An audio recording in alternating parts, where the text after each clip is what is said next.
I feel very lucky compared with some of the people I've heard speak here. It's very rare that I've heard anything so difficult to listen to. But I just want to say a few words on behalf of some of the people who are not here.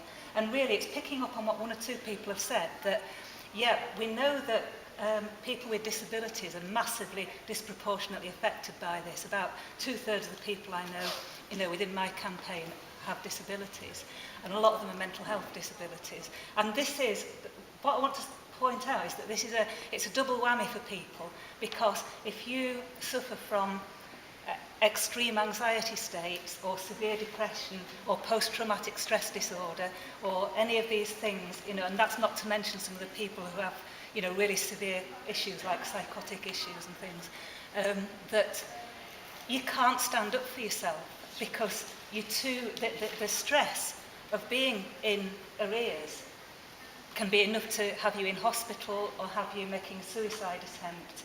And this is why people are the number of times I've heard people say, I don't agree with it and I feel really, really guilty that I'm not, supporting the campaign by digging my heels in and refusing to pay. But I just couldn't possibly stand the stress of being in arrears.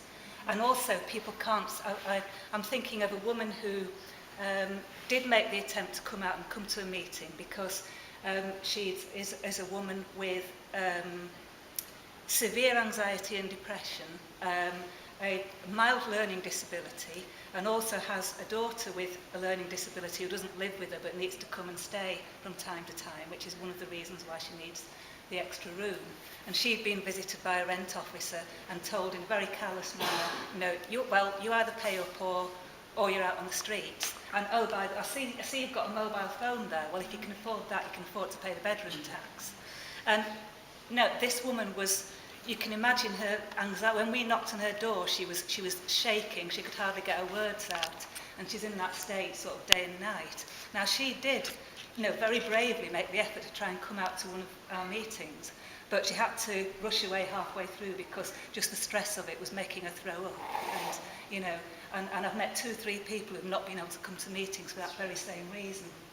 And as well as that, there's people with physical health problems that are very severely affected by stress. So a couple of people I've spoken to just in the last few days with asthma. I've spoken recently to three people who've got heart conditions and have had heart attacks. Various other conditions that we know are triggered and exacerbated by stress. And again, they're saying, well, I don't want to pay it because it's completely unjust and I want to play my part in the campaign. But the stress could finish me off. But equally, the stress of moving house could finish them off. So, what do you do? And these are the people that I think that I kind of feel we need to speak for, because it is so difficult for them to actually come out and take part in a campaign, to come and see their counsellor. Another woman I'm thinking of with a severe anxiety problem, obviously trauma-based, obviously abuse-based,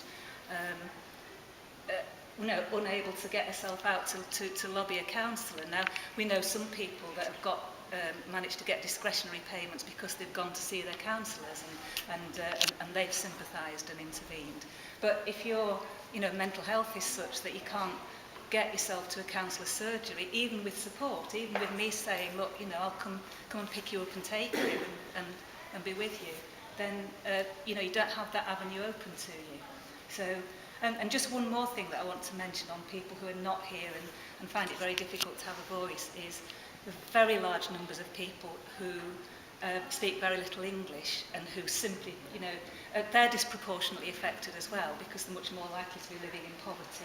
They're much more likely to be living in those areas of poor housing that nobody else wants, where there's often additional rooms for that reason, because they're hard to let, so they put people into flats where they've got extra rooms. And they're now being penalised for a decision that they didn't make, that they were pushed into that accommodation. It's often very substandard accommodation, but so they're having to pay, but they don't know what's going on.